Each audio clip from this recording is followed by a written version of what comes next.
esperanza, fe, milagros, vida, trabajo, familia, sanidad, gracia, alimento, bendición, fortaleza, confianza, avivamiento, altar de vida.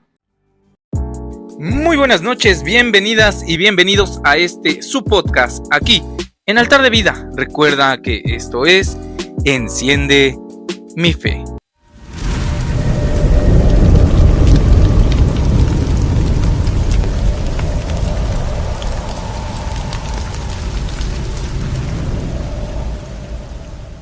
Yo soy Junior y esta noche me gustaría recordarte algo muy importante que el Espíritu Santo puso en mi corazón.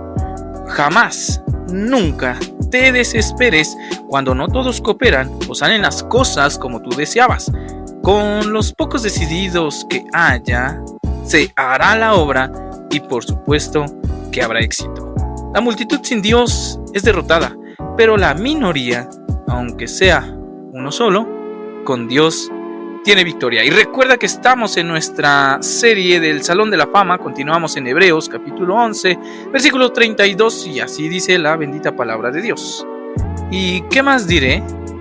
El tiempo me faltará para contar de Gedeón, Barak, Sansón, Jefté, David, Samuel y los profetas. Así es. Vamos a seguir hablando de los héroes de la fe que encontramos en Hebreos capítulo 11, versículo 32. Pero hoy en esta noche estaremos hablando específicamente de el primero mencionado en este versículo, que es Gedeón, el que abolla o rompe destructor. Gedeón fue uno de los grandes personajes del Antiguo Testamento y su historia puede leerse completa en Jueces 6, 8. La señal que Dios le muestra: la derrota de los madianitas a manos de solo 300 soldados escogidos por Dios, que emplearon cántaros y antorchas, y la negativa de Gedeón a dejarse coronar. Primer intento por constituir la monarquía que consta en la historia hebrea. Son partes de la historia de este justo juez de Israel. En Jueces capítulo 6, versículo 12 nos damos cuenta de cómo es nombrado, cómo él es llamado varón esforzado y valiente. Estas palabras podrían sugerir que Gedeón ya se había destacado por su valentía en la guerra. En la declaración que se insinúa en el monte Tabor había ocurrido algún encuentro anterior con los madianitas. Cuando pasó esto, Gedeón ya no era joven, pues tenía un hijo mozo, tal y como lo vemos en Jueces capítulo 8, 20.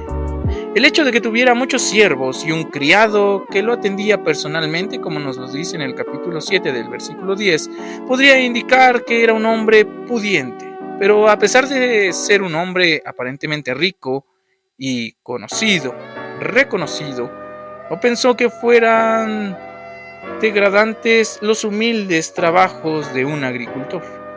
Es digno de notarse que cuando Dios llama a un ser humano para realizar cierta tarea o para darle un mensaje del cielo, generalmente lo busca entre los que están ocupados, quizá en las tareas comunes, como los apóstoles mientras pescaban y los pastores mientras guardaban sus rebaños. Es mucho más probable que los visitantes celestiales busquen a personas ocupadas en trabajos honrados y no a ociosos, porque Dios no puede usar haraganes en su causa. Cuando nosotros observamos en Jueces capítulo 7 del versículo 1 en adelante, nos damos cuenta que la reducción del ejército israelita es algo muy significativo.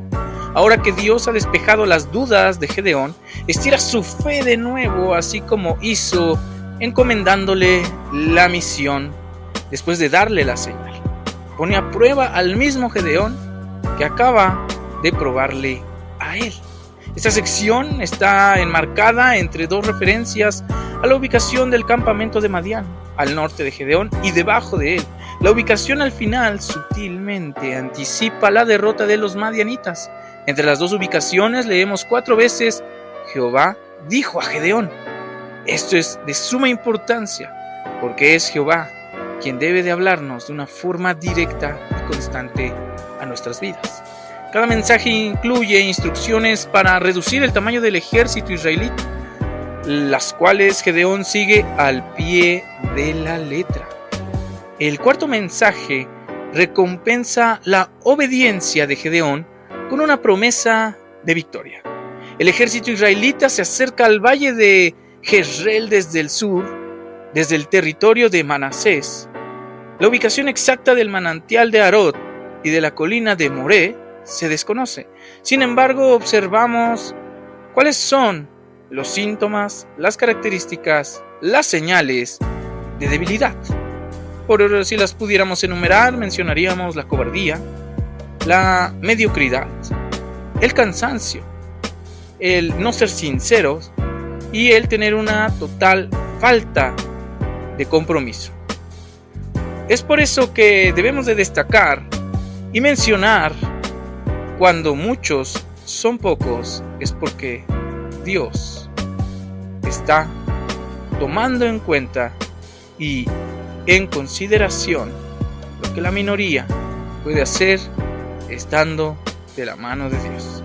Esta es la historia de 300 hombres civiles y sin armas de guerra que derrotaron a un ejército de más de 120,000 hombres armados. Pero la victoria fue de Dios y Dios se la dio a ellos.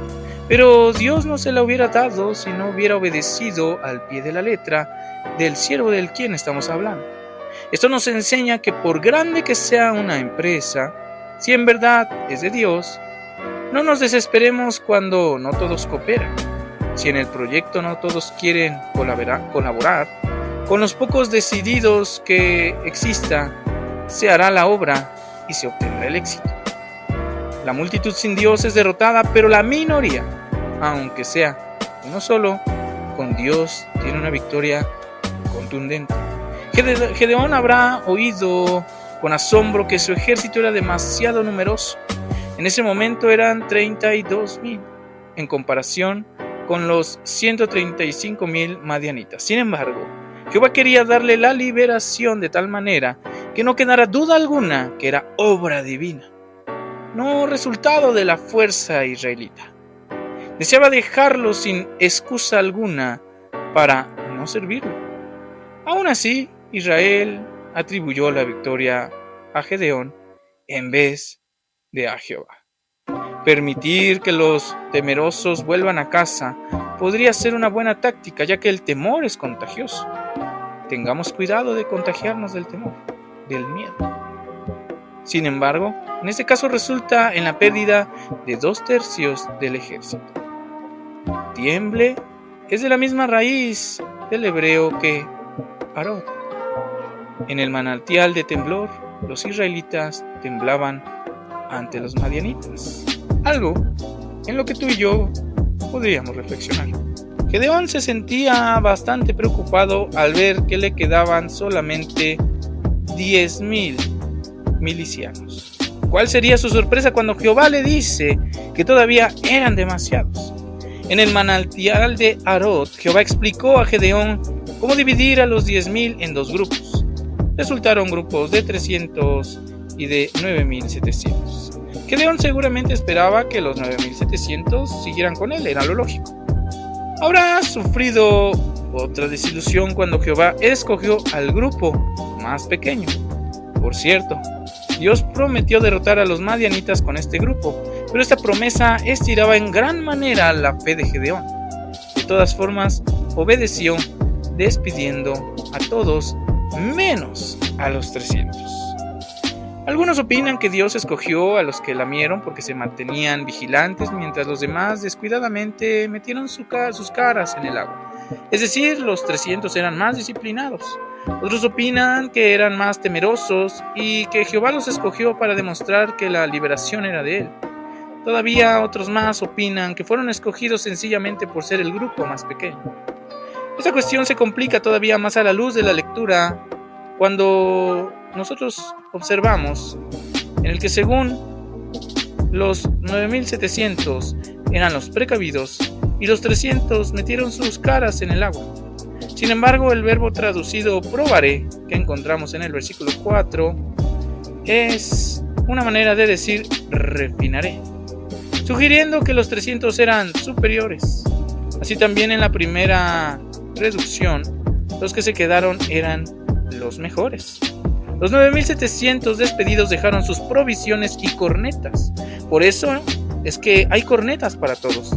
Tal vez los cántaros son las jarras en que los despedidos dejaron las provisiones. Podemos entonces concluir que ambas fuerzas eran desiguales. Los 300 de Israel frente al campamento inmenso de Madián. Esa misma noche mandó a Gedeón al campamento de Madián en el valle de Jezreel a investigar, pero le daban dos opciones a Gedeón. Si confía en la promesa divina, debe descender contra el campamento para entablar batalla contra él, sobre el tiempo pasado que ha entregado. Si tiene miedo, puede descender solamente al campamento para recibir otra señal que lo animará luego a descender contra el campamento. Jehová le da permiso para llevar consigo a Furá, así como permitió a Moisés el apoyo de Aarón. En contextos militares, cabe señalar que la palabra traducida criado significa paje o escudero. Aunque ya han dado varias señales contundentes, Jehová reconoce que la fe de Gedeón ha sido retada por la reducción de su ejército, de 32,000 a 300. Al ofrecer otra señal, manifiesta de nuevo su paciencia y misericordia para con Gedeón, y su determinación de ser fiel a su pacto con Israel, liberándolo completamente de la opresión. Gedeón escoge la segunda opción. En el capítulo 7 del versículo 12 se describe cómo le habrá parecido el campamento cuando iba descendiendo por la ladera del valle. Habiendo llegado a los puestos avanzados, prestó atención a lo que los madianitas conversaban, así como Jehová le había mandado. En el sueño que escucha, que oye, un pan de cebada derrumbó el campamento de Madián como una bola de boliche. La expresión traducida hasta el campamento es el mismo, vertida por contra el campamento. La cebada era la comida principal del campesino pobre de Israel. El pan rodaba porque descendía por la ladera del valle. Cuando llegó a la tienda, la principal, la del líder de los madianitas, el pequeño e insignificante pan la dejó completamente puesta hacia arriba. Gedeón habrá escuchado atónito la interpretación del sueño. Revela que los madianitas estaban preocupados por la convocación del ejército de Gedeón. El trastorno que el pan causó a la tienda anticipa la forma de la victoria. Gedeón cobra ánimo y confianza por esta señal. Se postra en adoración a Jehová y luego regresa para llamar a su pueblo a la batalla. Sobre el tiempo pasado, nosotros vemos cómo la primera vez en la que escuchamos a Gedeón hablar con tanta confianza es en esta ocasión. El madianita atribuye la derrota a Dios usando el término general sin precisar a qué deidad se refiere. Gedeón, en cambio, atribuye la victoria total y contundente a Jehová. Por lo tanto, nos damos cuenta que la obediencia tiene frutos. Gedeón siguió fielmente las instrucciones recibidas y el pueblo fue fiel a Dios. El pueblo obediente a su líder y su líder obediente a Dios. Sobre todo podemos aprender el ejemplo de Gedeón al decir: haced lo que yo hago. Qué diferente fuera si los cristianos pudiéramos decirle a cada nuevo creyente que nos imite y que haga como nosotros. Pero si no nos ajustamos primeramente a Dios, si nuestra vida no está completamente alineada a nuestro Padre, es mejor que nunca les digamos estas palabras a las personas que están viéndonos y están detrás de nosotros, pues sería desastroso. Gedeón tuvo que decirles así en obediencia a Dios, y nuestros líderes también tienen que decirle así a las personas que Dios permite que les acompañen en cada proyecto. estar como seguidores en obediencia a Dios. Tú estás llamada y llamado a actuar como un verdadero hijo e hija de Dios. Recuerda que seguimos aprendiendo en este gran salón de la fama. Yo soy Junior y el deseo de mi corazón es que seas llena del Espíritu Santo. Hasta la próxima. Esperanza, fe, milagros, vida, trabajo, familia, sanidad, gracia, alimento, bendición, fortaleza, confianza, avivamiento, altar de vida.